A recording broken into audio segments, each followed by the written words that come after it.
Congressman. Okay, I will give the floor to Chairman Okay, Carabas. Congressman Paduano, you are recognized. Chairman, anyway, naunahan lang ako ni Chairman Akop. Kasi, General Wilkins, eto, last warning ko sa iyo sa nangyari, you're lying. Oh, gusto mo i-cite ko na? Paano pa yung mukha mo eh? You're not respecting this committee. And I warn you, this will be the last.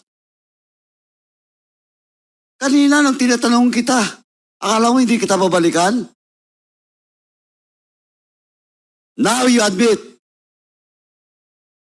that it's all about your command responsibility. Well, in fact, magtuturuan na, asyerto, dinideny mo. Of course, your words against the words of asyerto. Now, eto si Jed. Did you really interrogate personally, Jed Hilapel?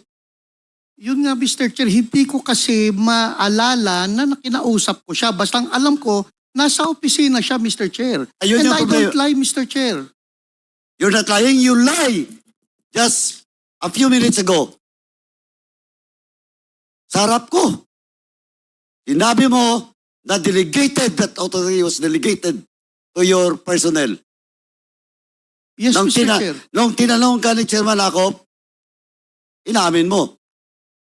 Question of command responsibility.